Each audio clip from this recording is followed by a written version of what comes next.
창세기 75번째 시간을 갖도록 하겠습니다. 제목은 불의 하나님, 불의 하나님에 대해서 우리가 한번 말씀 나누고요. 말씀에 보면은 계시록 18장 7절에서 10절까지의 말씀을 두고 우리가 공부하도록 하겠습니다. 지금 계시록 17장, 18장 계속해서 거대한 도시라 불리는 바빌론에 대해서 우리가 공부하고 있습니다. 성경에서 거대한 도시라고 하는 것은 예루살렘이나 니네베나 그리고 바벨론 이 세 가지를 거대한 도시라고 얘기를 합니다. 특히 요한계시록에서는 예루살렘과 새 예루살렘 그리고 바벨론을 그리고 거대한 도시라고 그렇게 기록하고 있습니다. 대환란 때는 지상에서 가장 거대한 도시가 바벨론이 되겠습니다. 역사적으로는 로마가요, 전 세계에서 가장 거대한 도시였습니다.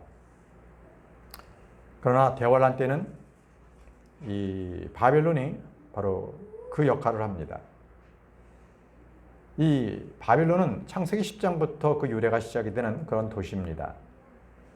이제 이 바빌론으로서는 경제나 상업 그리고 정치까지 총괄하는 그러한 대환란 때의 도시가 될 것입니다. 그 도시는 백성들과 무리들과 민족들과 어족들 위에 앉아있는 도시라고 했습니다. 역사적으로는 네부카드네자르 시대에 있었던 그 바빌론, 그 도시의 영예와 지위가 다시 일으켜진다는 것입니다. 이 바벨론은요, 아주 위대한 나라였음에도 불구하고 그 영광은 오래가지 못했습니다. 바로 메데와 페르시아 왕국에 한 67년 만에 멸망을 했기 때문에 그렇습니다. 자, 오늘 우리가 공부하는 이 바벨론, 거대한 바빌론은 계시록 17장은 영적이고 종교적인 그러한 바빌론을 말하고 계시록 18장은 그리고 정치적이고 상업적인 도시로서의 그러한 바빌론을 말씀하고 있습니다. 자, 본문 말씀 보겠습니다. 계시록 17장 8절입니다. 계시록 18장 7절입니다. 그녀가 자신을 영화롭게 하고 매우 맛있게 먹으며 살았던 만큼 그녀에게 그처럼 심한 고통과 슬픔을 주리라. 이는 그녀가 그녀의 마음속에 말하기를 나는 여왕으로 앉아있고 과부가 전혀 아니니 슬픔을 전혀 보지 아니하리라 하기 때문이라고 했습니다. 자, 그녀가 살았던 만큼 그녀에게 심한 고통과 슬픔을 준다고 말씀하셨습니다. 이 구절은 뿌린 대로 거두리라 이 말씀을 기억나게 합니다. 사람은 무엇이든지 심든지 무엇이든지 뿌리든지 그대로 거둡니다. 갈라디아서 6장 7절에서 9절 말씀에 속지 말라 하나님께서는 농락당하지 아니하시느니라. 이는 사람이 무엇을 뿌리든지 그가 그것을 또한 거둘 것이기 때문이라. 자, 뿌리는 게 무엇인지 보십시오. 이는 자신의 육신에 뿌리는 자는 육신으로부터 썩은 것을 거두기 때문이라. 그러나 성령께 뿌리는 자는 성령께로부터 영원한 생명을 거두리라 라고 하셨습니다. 육신에 뿌리는 자는 육신으로 썩는 것을 거두고 성령께 뿌리는 자는 성령으로부터 영원한 생명을 거둔다고 말씀을 하셨습니다. 이것은 바로 심는 것이 무엇을 심느냐 그 종류에 대해서 말씀하고 있는 겁니다. 심는 것과 거두는 것에 대한 일치된 것, 그것을 말씀하고 있습니다. 자, 지금 당장 여러분들이 열매를 거두지 못한다 할지라도 정하신 때가 되면 반드시 그 열매를 거두게 됩니다. 고린도후서 9장 6절에 다만 내가 이것을 말하노니 인색하게 뿌린 자는 또한 인색하게 거둘 것이요 넉넉하게 뿌린 자는 또한 넉넉하게 거두려는 것이라 라고 하셨습니다. 이것이 무엇입니까? 그 사람의 뿌리는 마음의 자세를 얘기합니다. 그 태도가 어떠한가를 말씀하고 있는 것입니다. 여러분들은 넉넉하게 뿌리는 자가 되시기 바랍니다. 주님께 넉넉하게 뿌리십시오. 성령께 넉넉하게 뿌리시기 바랍니다. 자, 다시 계시록 18장 7절 본문 말씀 돌아가서 그녀가 자신을 영화롭게 했다고 합니다. 자신을 영화롭게 한 겁니다. 이것은 예수 그리스도와는 정반대입니다. 우리 주님께서는 자신을 영화롭게 하지 않으셨습니다. 히브리서 5장 5절에 그처럼 그리스도 역시 대제사장이 되시고자 스스로를 영광스럽게 하지 아니하셨느니라.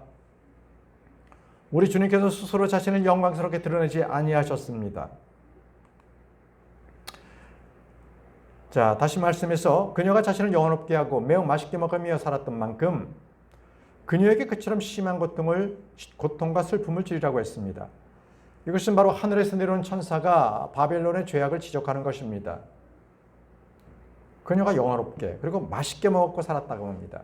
여러분, 지금 우리가 살고 있는 이 자본주의 사회에서는 자기가 번 대로 성공한 대로 그렇게 잘 살면 됩니다. 그러면 여기서 이 음녀가 영화롭고 맛있게 먹었던 것이 왜 죄가 되겠습니까? 그것은 바로 죄가 있기 때문입니다. 그 안에는 자신이라는 말이 있습니다. 자신. 주님이 아니라 자신을 위해서 사는 바로 그런 여자였습니다. 자기를 사랑하고 자기를 높이고 자기를 신뢰하고 자기를 영화롭게 하고 그렇게 자기가 의롭다고 하고 살았던 것입니다. 자신에 대한 것들은 다 죄가 됩니다. 성경은 자기를 낮추고 자기를 부인하고 자기 십자가를 지라고 말씀하셨습니다. 로마서 15장 1절입니다. 그렇다면 강한 우리가 마땅히 약한 자들의 연약함을 참아주고 우리 자신을 기쁘게 하지 말아야 하느니라 라고 하셨습니다. 우리 자신을 기쁘게 하지 말고 주 예수 그리스도를 기쁘게 하라는 말씀입니다. 우리 주님께서는 자신을 기쁘게 하지 않으셨습니다. 로마서 15장 3절에 이는 심지어 그리스도께서도 자신을 기쁘게 하지 아니하셨기 때문이라. 우리 주님께서는 이 땅에 오셨을 때 결코 자신을 드러내지 않으셨습니다. 오직 주의 말씀, 하나님의 말씀만을 행했고 그 말씀대로 전했습니다. 그리스도인이란 무엇입니까? 예수 그리스도를 닮은 사람들입니다. 그래서 우리는 자기를 신뢰하지 않습니다. 자기를 낮추는 자입니다. 자기를 부인하는 자입니다. 자기를 죽은 자로 여기고 날마다 자기 십자가를 지고 주님을 따르는 자가 바로 그리스도인입니다. 우리는 이 말씀을 늘 기억해야 할 것입니다. 고린도전서 13장 4절 말씀에 우리 주님께서 성도의 사랑에 대해서 말씀하실 때 이렇게 말씀하십니다. 성도의 사랑은 오래 참고 친절하니라. 성도의 사랑은 시기하지 아니하고 성도의 사랑은 스스로 과시하지 아니하며 우쭐해지지 아니하고. 이것이 성도의 사랑의 모습입니다. 스스로 과시하지 않습니다. 우쭐해지지도 아니합니다. 다시 본문 말씀 돌아가겠습니다. 계시록 18장 7절입니다. 그녀가 자신을 영화롭게 하고 매우 맛있게 먹으며 살았던 만큼이라고 하셨습니다. 거대한 바빌론은 자신을 영화롭게 하고 아주 호화스럽게 살았다고 말씀하십니다. 그래서 주님께서는 그녀에게 그처럼 심한 고통과 슬픔을 주라라고 말씀하셨습니다. 우리 주님께서는 계산이 정확하신 분이십니다. 그러나 우리 주님께서는 부자라고 해서 혐오하거나 제약시하지 않습니다. 주님께서 복으로 내려주신 그 부유함이라면 당연히 누려야 합니다. 그러나 이 음녀가 축적한 이 부요함은 음행과 부정과 폭력을 얻은 그러한 부의 축적이었습니다. 이것은 문제가 됩니다. 잠언 16장 8절 말씀에 적게 가지고도 의와 함께 하는 것이 의와 함께 하지 않은 엄청난 수입들보다 나으니라. 음녀에게는 의가 없었어요. 부정함과 불법과 모든 죄악으로부터 그렇게 축적한 부가 그녀에게 있었던 것입니다. 여러분 잘 생각하세요. 우리 주님께서는 가난한 자가 복이 있다고 하셨습니다. 그것은 바로 하늘의 왕국의 법이었습니다. 그러나 여러분 그 말씀이 언제입니까? 지금 교회 시대가 아니라 바로 대환란 때를 말합니다. 대환란을 거치면서 짐승의 표, 짐승에게 경배하지 않는 자는 경제적인 활동을 할 수가 없어서 모두가 다 거지가 됩니다. 빈곤한 자가 됩니다. 그러나 짐승에게 절하고 짐승의 표를 받은 자마다 그들은 상업적인 활동을 할 수 있었기 때문에 그들은 다 부자로서 삽니다. 대환란 때 부자로 산다면 그는 적그리스도를 따르는 자입니다. 적그리스도를 따르는 자입니다. 그들에게는 의의가 없습니다. 다시 말씀으로 돌아가서 나는 영화로 앉아있고 과부가 전혀 아니니 슬픔을 전혀 보지 아니하리라고 하셨습니다. 예, 이 음녀는 남편도 없습니다. 그렇다고 과부도 아닙니다. 이 부분에 대해서는 이미 성경의 예언의 말씀으로 기록되어 있습니다. 이사야 47장 7절에서 8절입니다. 그러므로 너는 말하기를 나는 영원토록 귀부인이 되리라 하였도다. 그렇게 하여 너는 이러한 것들을 너의 마음속에 두지 아니하였고 그것은 나중 결말을 기억하지도 아니하였도다. 그러므로 이제 이것을 들으라. 너는 쾌락들에 빠진 이요 태평하게 지는 이요 너의 마음속으로 말하기를 나뿐이라. 나 외에는 다른 이는 아무도 없느니라. 나는 과부같이 앉지 아니할 것이요 나는 자녀들을 잃어버린 것도 모르려 하는 이로다 라고 했습니다. 자기 스스로가 남편도 없고 과부가 없는, 그렇게 영원토록 귀부인으로 살 것이라고 바로 바빌론을 말하고 있습니다. 어떻게 요한계시록의 구절이 이처럼 이사야 47장에 정확하게 말씀이 나와 있는 것입니까? 계시록은 바로 구약 성경의 성취이기 때문에 그렇습니다. 구약 성경의 예언이 대환란 때 바로 성취된 말씀 중에 바로 이 이사야 47장 8절 말씀, 7, 8절 말씀이 있는 것입니다. 자, 본문 말씀 돌아가서 계시록 18장 8절 말씀으로 넘어가겠습니다. 그리고 그녀의 재앙들이 하루 만에 임하리니 죽음과 애곡과 기근이라. 그리고 그녀가 철저히 불로 태워지리라. 이는 그녀를 심판하는 주 하나님께서 강하시기 때문이라 라고 하셨습니다. 거대한 바벨론은 하루 만에 임합니다. 그 심판이 하루 만에 임합니다. 마치 소돔과 고모라가 멸망에 이르러서 하루 만에 멸망했듯이 거대한 바벨론 역시 죽음과 애곡과 기근이 하루 만에 임하게 됩니다. 그리고 그녀가 철저하게 불로 태워집니다. 여기서 우리는 거대한 바벨론을 불로 태우신 하나님, 바로 불과 하나님의 관계를 잠시 살펴보도록 하겠습니다. 불과 하나님. 첫 번째, 불은 하나님의 임재를 나타냅니다. 하나님의 임재를 나타낼 때 불이 있습니다. 모세는요, 불타는 떨기나무 밑에서 바로 주의 음성을 들었습니다. 출애굽기 3장 2절입니다.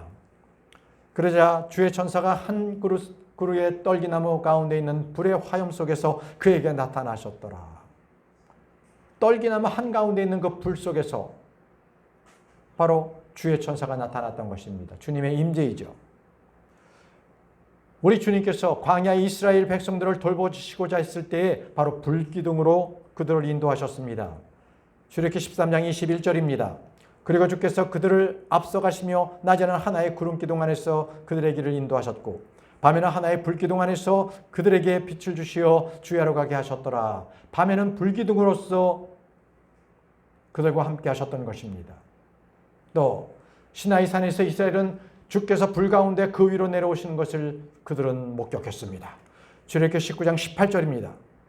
출애굽기 19장 18절. 그러자 시나이 산이 온통 어떤 연기로 자독하였더라.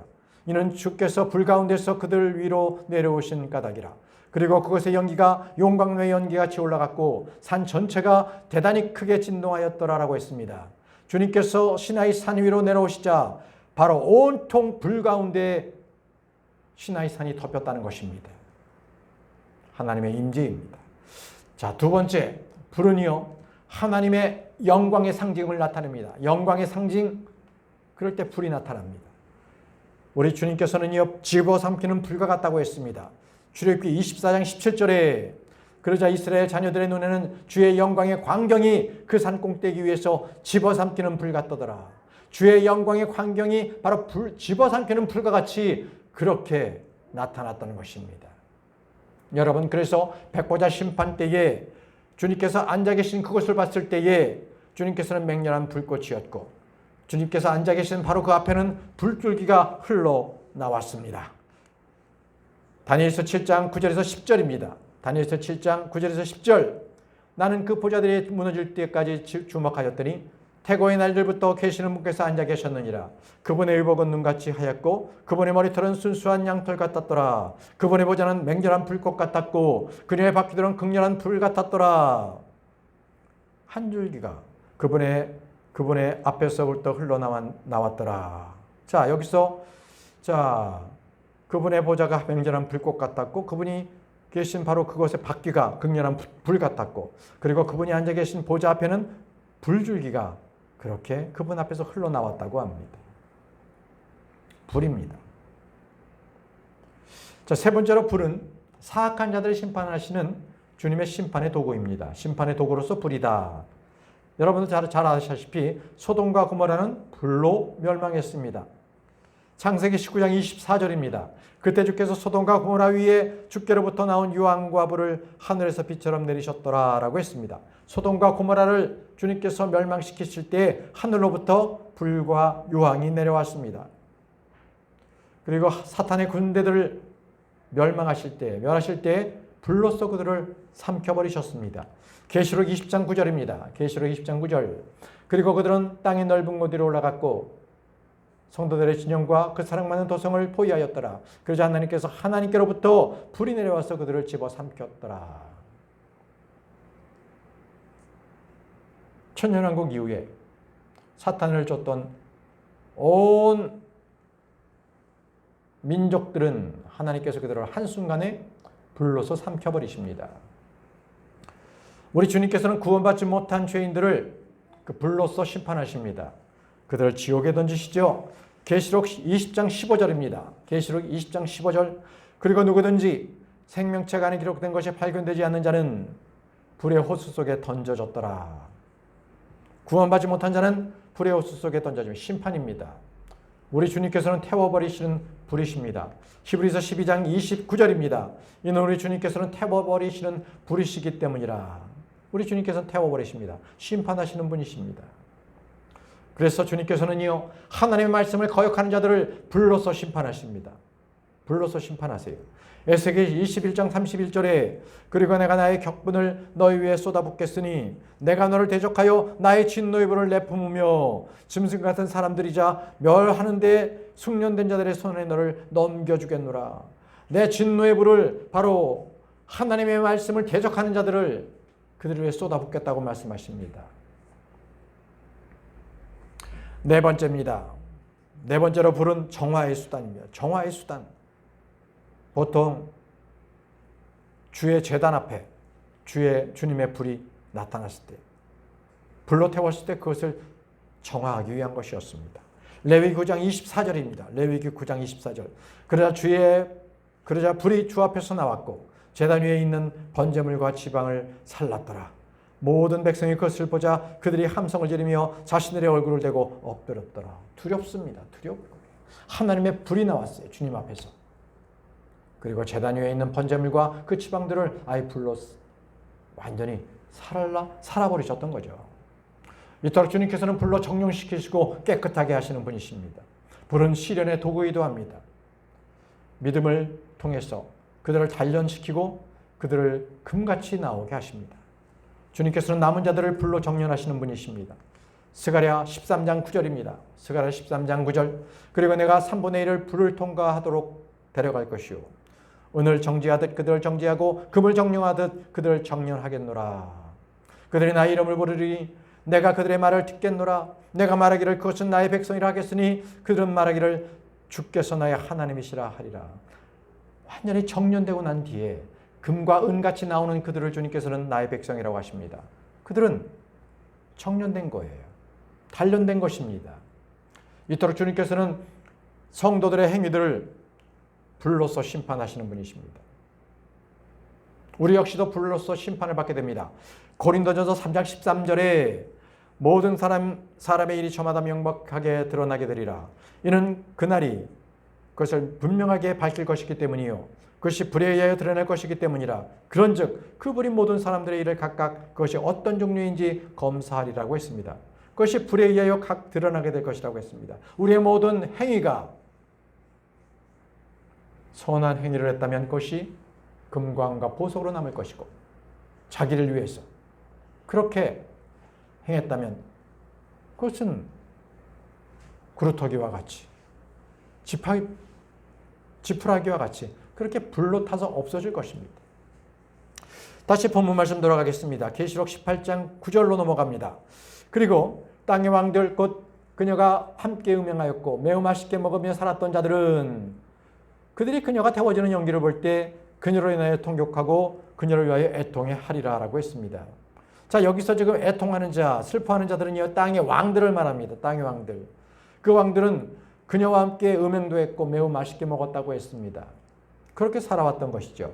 근데 여러분, 여기서 계시록 17장에 나와 있는 그 10왕, 바로 음녀를 증오했던 그 왕들은 지금 여기는 땅의 왕들이 아닙니다.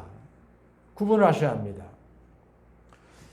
계시록 17장 16절의 그 열왕들을 보시죠. 그리고 이들 곧 내가 본 짐승 위에 있는 열뿔은 열왕입니다.